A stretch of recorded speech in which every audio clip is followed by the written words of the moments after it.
What if I told you that the water you are drinking could be killing you? Well, that is what happened to a town in Michigan.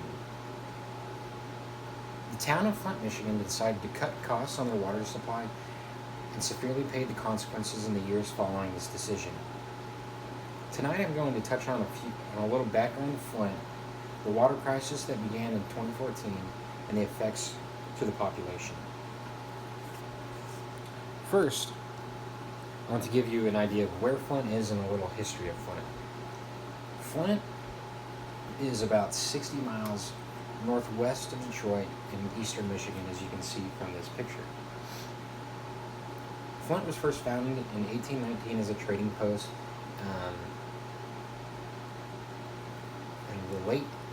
From the late 19th century to the mid 20th century, the city was a leading manufacturer of carriages and automobiles. This gave Flint the nickname of Vehicle City, which you can see on this picture. They had that over a little part over the main street. In 1978, GM began to shrink its workforce in Flint from 80,000 to a mere 8,000, which caused a financial depression over the next few years, leading to economic turmoil and the deterioration of the city.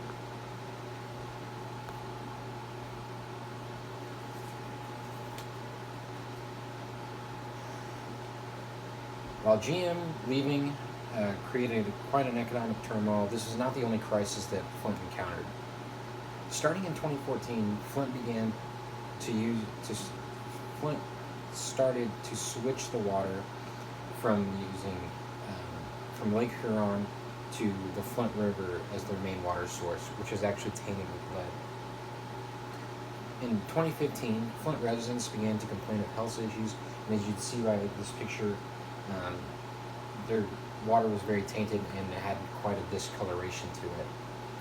In 2016, President Barack Obama declared Flint a state of emergency and gave him about $5 million worth of funds to try to help with this.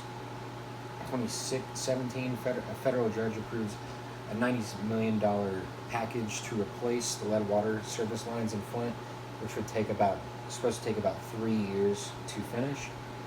And in 2018, a few notable companies and people started to donate money and water bottles to help Flint during their crisis. While this crisis continued, there were many major effects to the switch of the water source.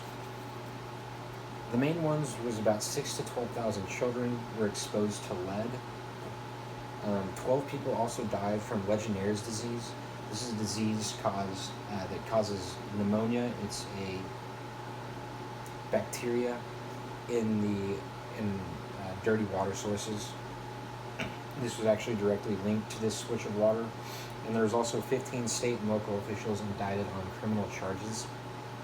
But actually recently, in June of 2019, their sentences were overturned and they were declared free.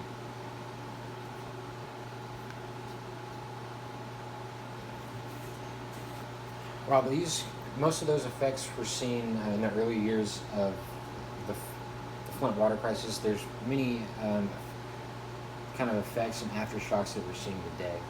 And some of the main ones are the amount of special education students in Flint doubled. So a lot of this is autism, ADHD, and many other types of special needs. There's also higher levels of ADHD in students and children after the crisis. There's also been a few cases of blindness in students that are believed to have been caused from this lead poisoning.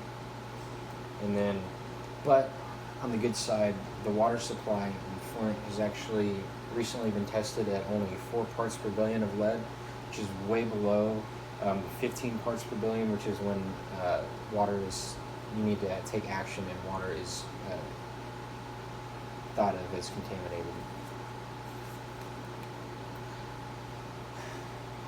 While this is a very big tragedy, it's something that should never happen with modern technology.